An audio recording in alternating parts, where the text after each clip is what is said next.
Welcome to ఫ్యాక్టిజం. జీవితం అంటే మనం పుట్టినరోజు నుంచి మొదలవుతుంది, కానీ అది చివరి రోజు వరకు పూర్తి కాదు.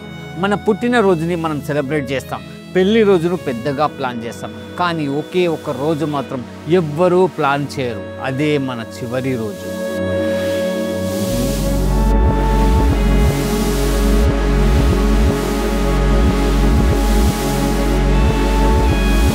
ఇప్పుడు ఆ పని కూడా మరొకరు చేస్తున్నారు. వాళ్ళే ఫ్యూనరల్ ప్లానర్స్. వాళ్ళు చనిపోయిన వారి కోసం కాదు, జీవించి ఉన్న వాళ్ళ కోసం పనిచేస్తున్నారు.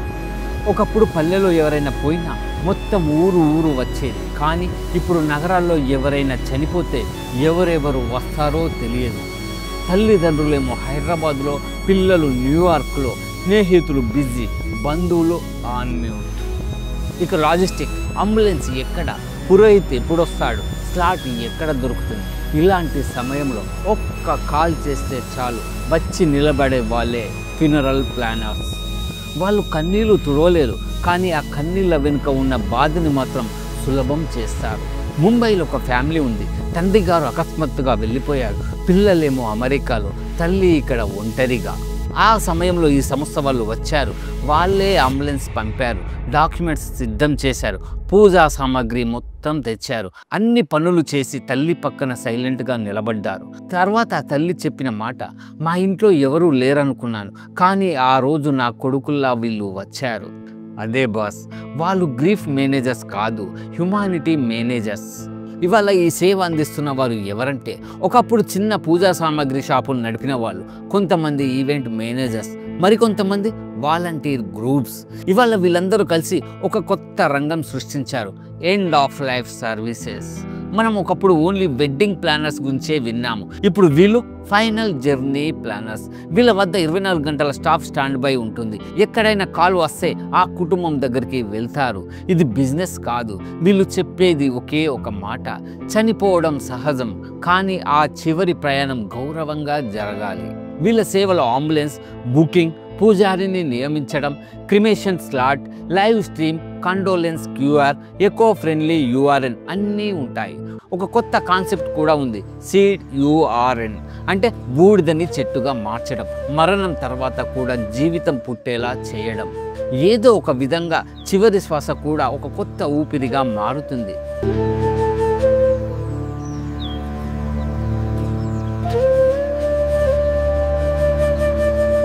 ఇది ఇప్పుడు 700 కోట్లకు పైగా ఉన్న ఇండస్ట్రీ.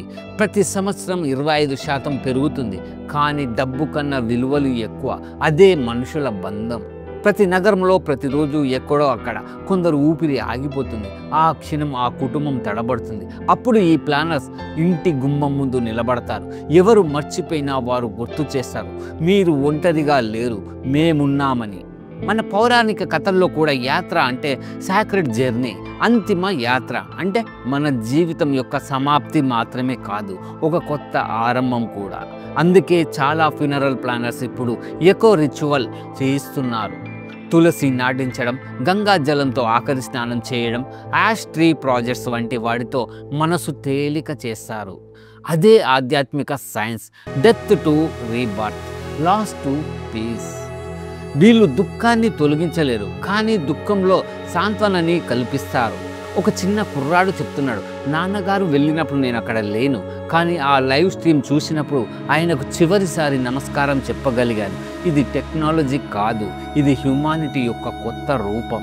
ఒక అమ్మాయి చెబుతుంది, నా తాతగారి బూడిదతో చెట్టు నాటాము, ఇప్పుడు ఆ చెట్టు పెద్దదై ప్రతిరోజు నీడ ఇస్తుంది, ఆయన ఇంకా మా ఇంట్లోనే ఉన్నట్టు అనిపిస్తుందని. మనం ఎప్పుడూ బిగ్ ఫ్యాట్ వెడ్డింగ్ గురించి మాట్లాడతాం, కానీ గ్రేస్ఫుల్ ఎండింగ్ గురించి మాట్లాడం. వీళ్ళు మనకు అదే గుర్తు చేస్తున్నారు. మరణం అంటే భయం కాదు, అదొక గౌరవం. ఒక జీవితం అంతమైనప్పుడు మరొక దానితో గౌరవంగా ప్రారంభించడం, ఇదే సివిలైజేషన్ యొక్క మెచ్యూరిటీ. జీవితం అనేది ఒక ప్రయాణం, అది ఆగుతుంది కానీ ముగియదు. ప్రతి ముగింపులో ఒక మీనింగ్ ఉంటుంది, ప్రతి వీడుకల్లో ఒక సౌందర్యం ఉంటుంది. ఫ్యూనరల్ ప్లానర్స్ అదే మనకి గుర్తు చేస్తున్నారు. మనందరం ఏదో ఒక రోజు చివరి మార్గంలో నడుస్తాం. ఆ రోజు ఎవరో ఒకరు మనకు సహాయం చేస్తే అదే నిజమైన సేవ. జీవితం చిన్నదే, కానీ గౌరవంగా జీవించడం పెద్దది, మరియు గౌరవంగా వీడ్కోలివ్వడం అదే మన మానవతకు శాశ్వత చిహ్నం. మరో స్టోరీతో మరోసారి కలుద్దాం. బాయ్.